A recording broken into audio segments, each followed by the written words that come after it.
Alrighty, today class, we are going to start our geography lesson going into more detail later on in the year, but today we are going to start off going by biomes of the world. We're going to talk about the major biomes that cover the world and stuff. So we got a little bit of a lecture here, then after the lecture we have an activity about the biomes of the United States. We're going to see how much you know after going through this, how well you can guess the biomes of the United States. So with that, we'll go right ahead. So first off, what do you guys think biomes are? I have no idea. Nothing? We took geography together. Their biomes are like the temperature, climate, like the like vegetation part of an area. Yep. Of an area. So yeah, a biome is basically an area that has a big group of a certain climate, temperature, animals, plants, trees, stuff like that. So yeah, what is a biome? A large natural community of area that habitats specific families of plants and animals. Also contains specific weather and climate patterns. There are 6 major biomes in the world. They are taiga, or coniferous forest, tundra, grassland, desert, rainforest, and deciduous forest. So first off, we're going to start off with the taiga. The taiga is one of the biggest biomes out there. As you can see in the little map, the taiga represents mostly of northern Canada and northern Russia. So it's almost like Arctic, but not quite Arctic. They still get a little bit of summertime and like vegetation growth. As you can see in our picture, there's big forests of trees in the mountains right there. Kind of beautiful, I like it. Looks like a peaceful spot to hang out. So yeah, one of the largest biomes. It consists of needle leaf and coniferous trees. So kind of like in the Black Hills, you see those pine needle kind of trees. Those are the kind of trees you're going to find in the taiga a lot. The animals that you find there could be bears, moose, caribou. Also, those are like the really big ones everybody thinks of here. There's also small varmints like foxes, coyotes, stuff like that. It is a subarctic climate, so it can get very, very cold, but it also can get pretty warm there too. But most of the time it's cold. Over at least 6 months or even more are spent under 32 degrees or below freezing. Now moving on to the tundra. So the tundra is your Arctic, North Pole, South Pole places. Very, very cold. They have very, very low vegetation. Not very much stuff can grow here, mainly because everything is frozen. Most of the land, like right here in this bottom picture right here, you see the snow. Mostly that's all growing there is just a little bit of grass and moss. That's because in the Arctic, the land is actually called permafrost. And permafrost means that the land never unfreezes. So the soil is frozen year round. It never gets warm enough to really unthaw. That's why nothing much can really grow there. So animals that can be found in the Arctic are your polar bears, muskox, and very small number of birds like penguins or other Arctic birds like that. I'm pretty sure penguins are the only bird that lives in the Arctic. But like the animals you see are the big animals like polar bear, muskox, big furry things that can withstand the cold for a long time. Because 10 months out of the year, it is going to be very, very cold up there. Also, you're not going to have very much light. If you guys ever heard like in Alaska or something, they go like through 3 months with complete sunlight, 3 months with no sunlight. Same thing at the poles, because of the way the Earth shifts is you're either tilted towards the sun and the sun never goes down. And then when you're tilted away from the sun never comes up. So in those months, it can get very cold when the sun's never coming up. You also have blistering winds, very, very cold storms and snow blizzards. It also has very low precipitation. You might only get like 5 inches of precipitation on the poles a year. The thing is why everybody thinks, well, what about all the blizzards and everything that you see in Antarctica? Well, it's not really that it's snowing, but since nothing ever melts and it stays so cold, that snow's been there for a long time. It just blows around and around. It will snow a little bit, but everything there is just staying there. And so yeah, very low precip. Not a fun climate to live in. Unless you're a polar bear. All right, now we're going to where we are into right now, the grasslands. When you want to think of the grasslands, think of the American Midwest or like the grasslands of Africa. You guys all seen Madagascar 2, Return or to Africa. Basically, that's what your grasslands are like, just long grassy plains. They consist of multiple different types of grass. They usually have very fertile soils for lots of things to grow and flourish there.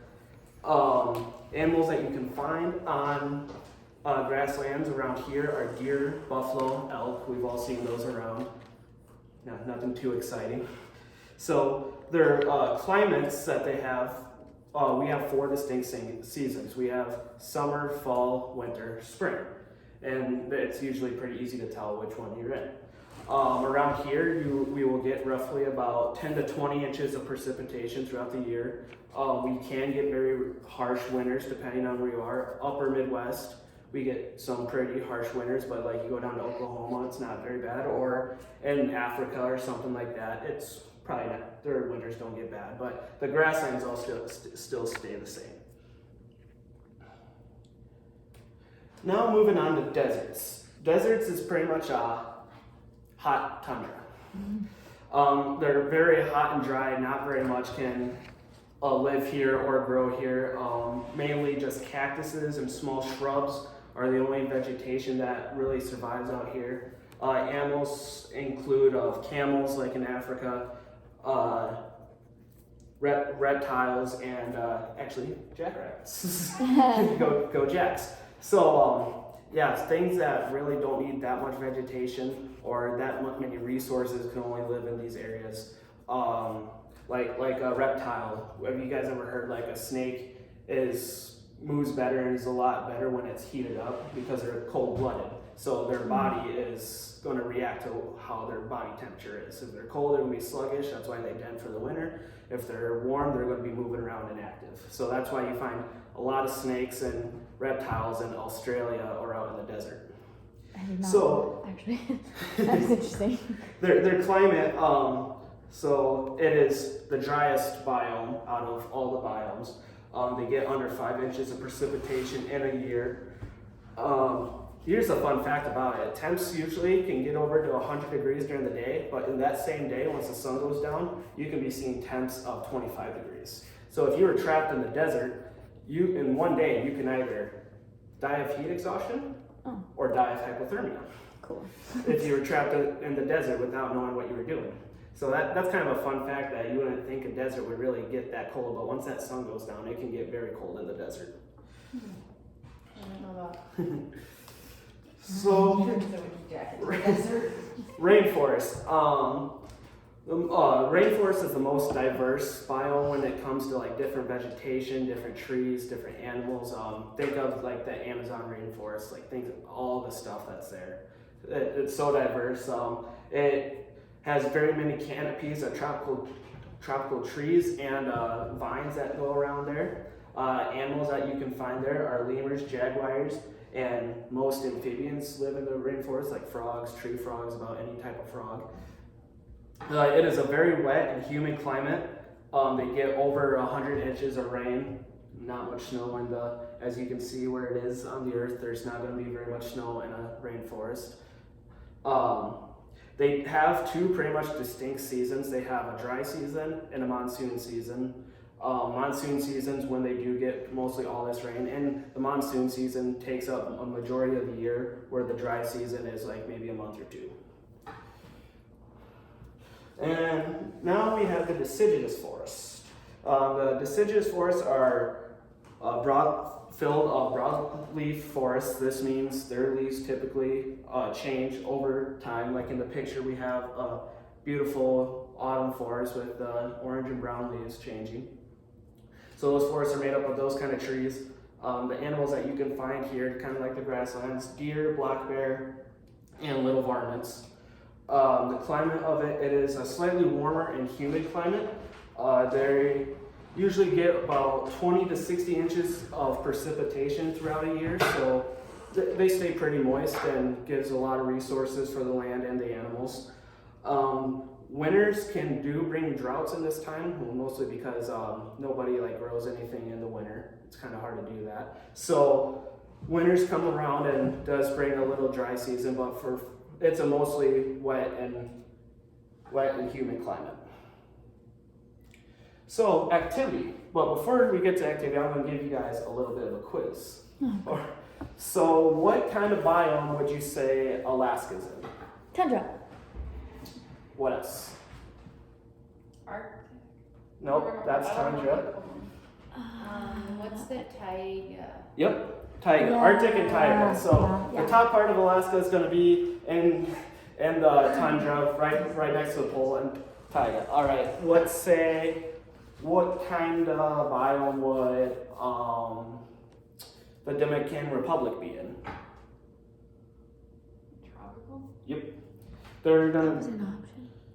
Yep, tropical rainforest is what they would be. Oh, okay. So yeah, tropical rainforests are going to basically be in this little slot right there on the map of latitude and longitude. Right there is where everything stays tropical. It stays about the same temp all year round. Very nice. Last one. What would Wisconsin be in? The last one. Good job.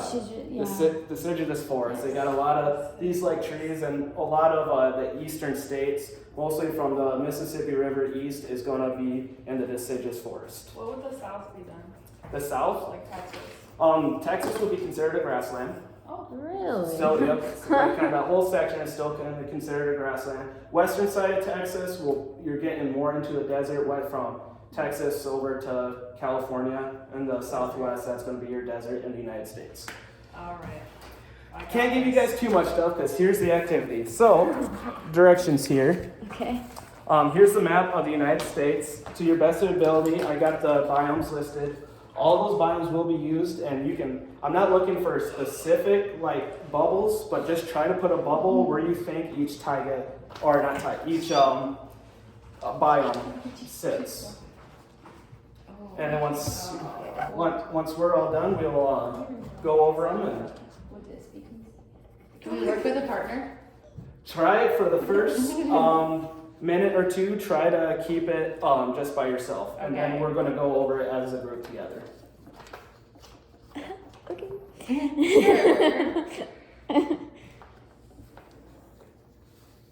This is so not right. And you can ask me for clues too. Well, your maps during your presentation were kind of gave some clues Yeah. if you were paying attention. So that was a good thing to have in there.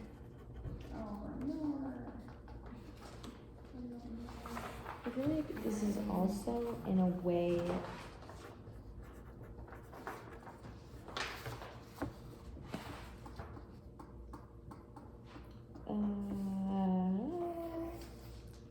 What was that one state you said in the presentation? The last one that you asked us about, Wisconsin? Wisconsin. Thanks. Wisconsin was deciduous, right? Okay. Wait, there's tundra in the United States? There is a tundra in the United States. It can be Is South cold, Dakota right? considered a tundra? Because I considered it a tundra. What's that? Can tundras be hot? Tundras no stay cold year round. Desert, never mind, my bad. I'm going to give you guys about 30 more seconds. Maybe tundra? Tundra. Okay. Let's see if it makes sense. I'm having like exam anxiety right now. Right. I should have studied. I don't know where it's going to. Oh.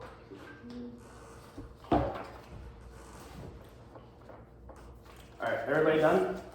I suppose. Okay, let's start off with tundra. Where do you guys think the tundra's going to be at? I gave it a little dip in Alaska. Yep. Oh. I did it like more like northern Nothing? northern United States. Yep. Yeah, So no. basically,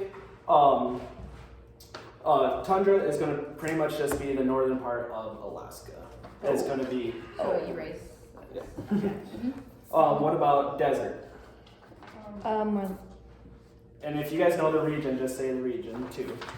I was saying like more the west, like California, New Mexico, Yep, Arizona. the southwest, about from that point of California going down and take down that part of Texas. That's where our desert in the United States is going to be. I hope you can get this one, grassland. Yes. I did like the whole Midwest, Midwest. and very like, good. Very How good. far of the Midwest though? Texas, So within from Texas. about where the Mississippi River goes from on the east side of Minnesota, Iowa, Missouri, all the way down to the ocean, about west of that is going to be our Midwest grasslands. I needed to refresh my So, brain on the United States. What's that? Where's Louisiana? Louisiana is going to be kind of in the deciduous forest, kind of. So yeah, deciduous forest. Where do you guys think that is? South. Yeah. Oh, no. I also I put said like here, I said northern. okay It's going to be about the complete east side, or Okay. the east of the Mississippi Northeast? River. Yeah. Even in that whole east side of the United States is considered the deciduous forest. But what about Florida? Yeah, I put rainforest for that one. I did Part- too. Yeah. Hawaii. Yep. Or Hawaii. Rainforest. Yep. Hawaii is the only rainforest. What? Um, Not Florida? You can. Some people do kind of consider the very south of Florida a rainforest, but technically, by the terms, it's still part of the deciduous. They have one of Deciduous those rainforest things in Disney World. All right, last one. Taiga. Oh, I didn't write that. Oh yeah, I did. I said down here. I put Yep. Alaska, but then would you consider like Oregon, Montana? Like Yes, you can. You can give because taiga usually does from Canada into the northern parts of North America. So yeah, very good. And here's a chart to, Nice. to really look at it. Grasslands, desert, tundra, taiga, deciduous forest. So that's all we have for today, and we'll go into more details Yay, next that was time. very good. I was wondering, do you think you picked